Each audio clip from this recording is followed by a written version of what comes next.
Hey, Robin here from Post Professionals. Here just one chapter from one of my longer videos for easier access. But if you prefer to watch the whole thing in one go, you can find the link either up here or down in the description.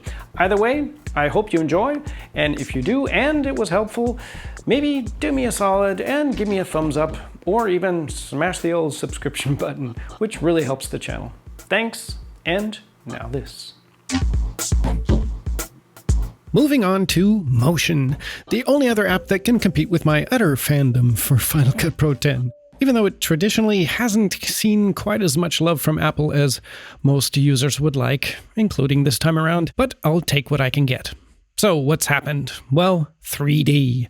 Apple has decided to expand Motion's 3D capabilities considerably, at least in terms of what it can import. As of 5.4.6, Apple has given us the ability to import USDZ files. What files, you say? USDZ. USDZ stands for Universal Scene Description.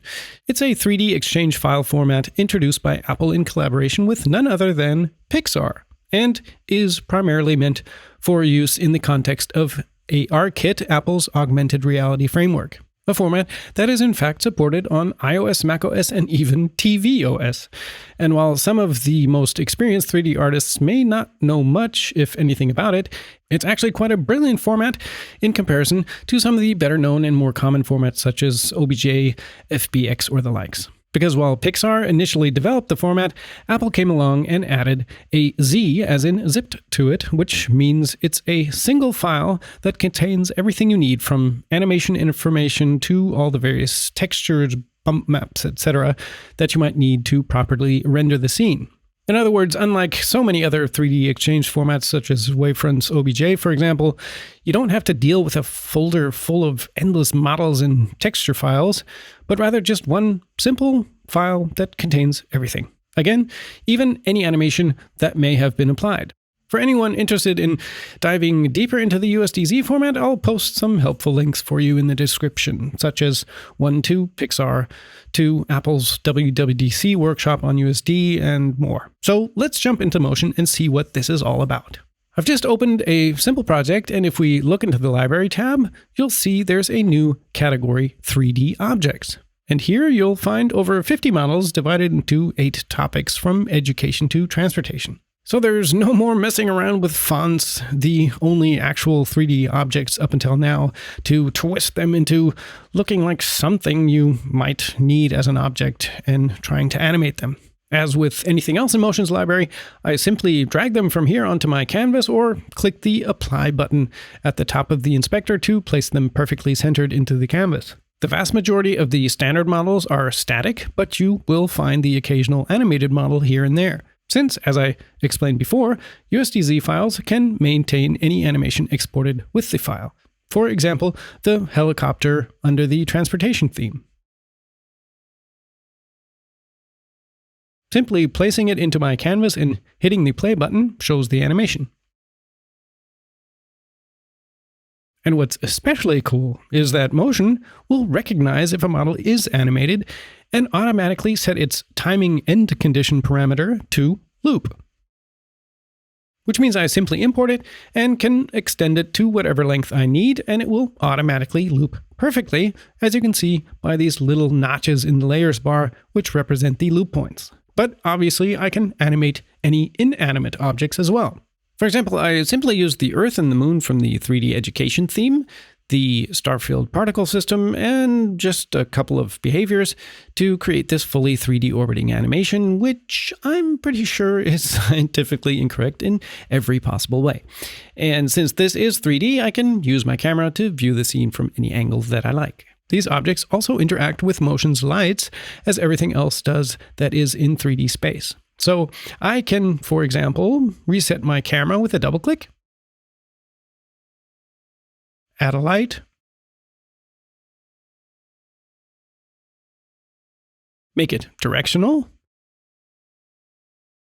move it over to the left, even if the position of a directional light is completely irrelevant, but this way we can see it, and rotate it by minus 90 degrees on the y-axis to simulate something along the lines of a sun. I can even give it a bit of a yellow tinge if I'd like, and adjust the intensity as needed. But then you might wonder why I can still see so much of the models even though I only have a singular light coming from the left. That doesn't actually help the realism when the opposite sides of my planets are still so bright. Well, that's because the entire scene has a default environment light, essentially the same as motion's own ambient lights, which emits light in all directions, illuminating all objects in the scene from all directions equally. So basically to add an overall fill effect. To access its settings, I simply need to select the project layer, look in the inspector under the Properties tab, and here towards the bottom, under Rendering, we see a new 3D Object Environment slider, which, by the way, is only relevant for 3D objects, not 3D text. Now, as I decrease the amount from the default 100%, we can see how the right sides of my planets begin to become increasingly darker. If I set this to 0, then only my actual scene lights, in this case my one-directional light, become the only source of light for the scene. And again, I can simply hit play and use my camera controls to find the perfect angle. Of course, with the usual real-time performance at the full 25 frames per second of my project. And obviously, one can use the new 3D objects as part of any template, title, effect, etc. for use in Final Cut Pro as with any other media. For example, here I just threw together a very simple scoreboard style title where the bar in the background is just a scaled cube from the library, and I placed some of the various balls available in the sports category in the middle, again with some simple behaviors to animate everything.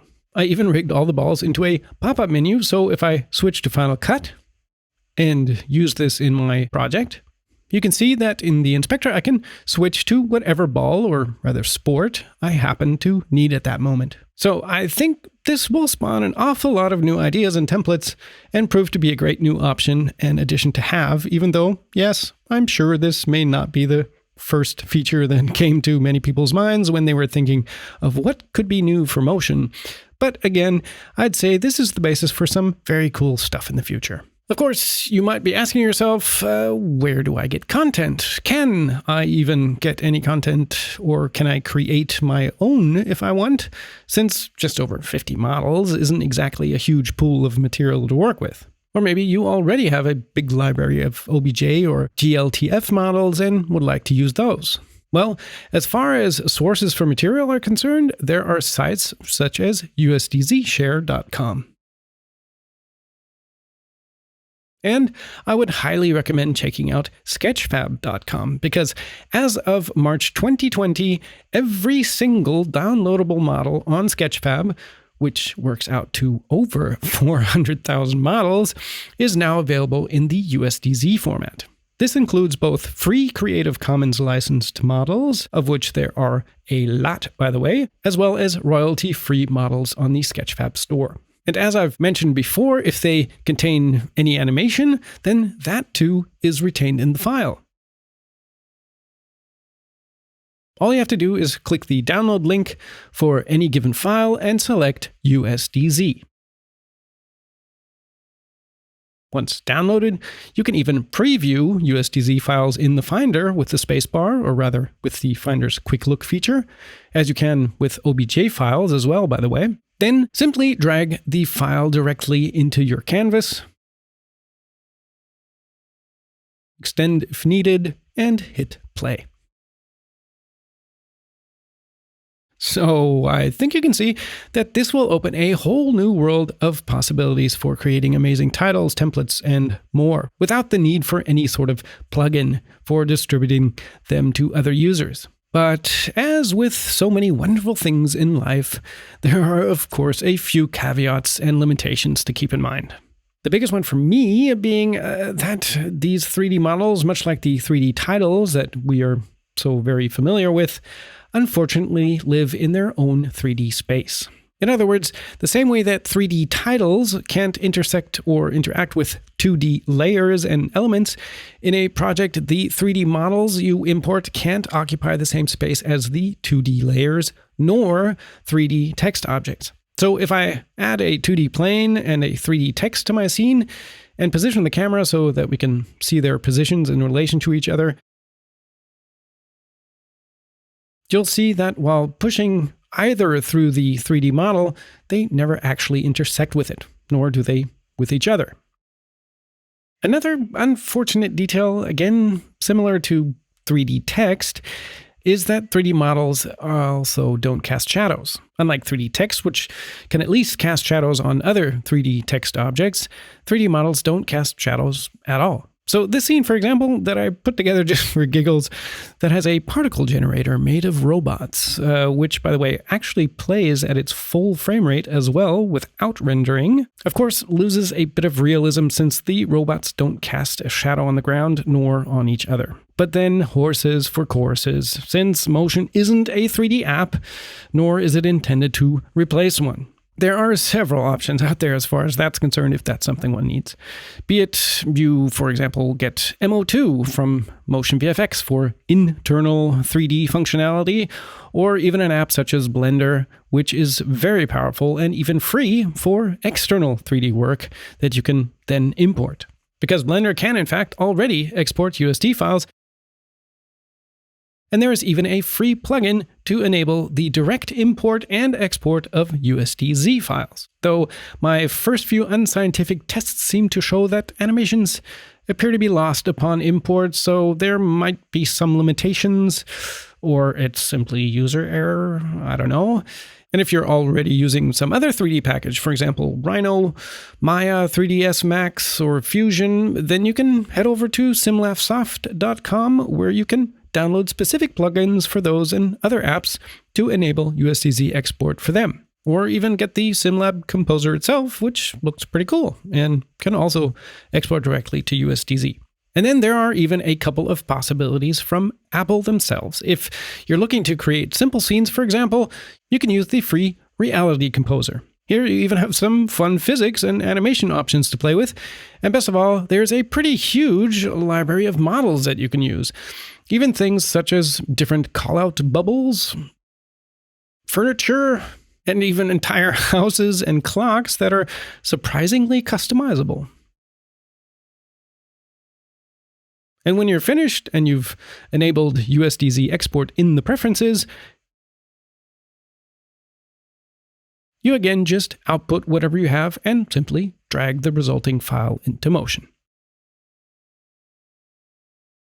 And last but not least, for those that may already have Wavefront OBJ, GLTF, or USDZ files, as I mentioned, that you'd like to use, you can also download Apple's free Reality Converter, for example, that is currently in beta.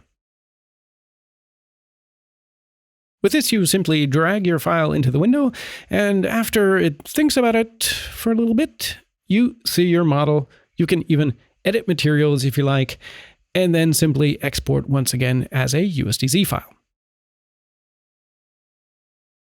Though my experience has been that it doesn't currently do too well with some OBJ files.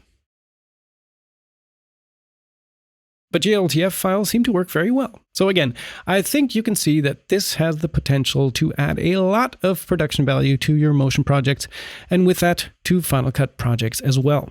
I'm very curious to see what people do with this, especially commercially. And if anyone comes up with something very cool they'd like to share, please leave a link in the comments. I'd love to see it. And of course, I'll post all the relevant links to the various apps and resources I've been talking about in the description as well. And if you know of any other options that I haven't mentioned that you think people should know about, then post those in the comments. I, too, would love to know what else there might be. So, was that helpful? Again, if so, then maybe give me a quick thumbs up or even hit the subscription button and little bell to help the channel, which allows me to continue to produce these free tutorials and so you don't miss future ones.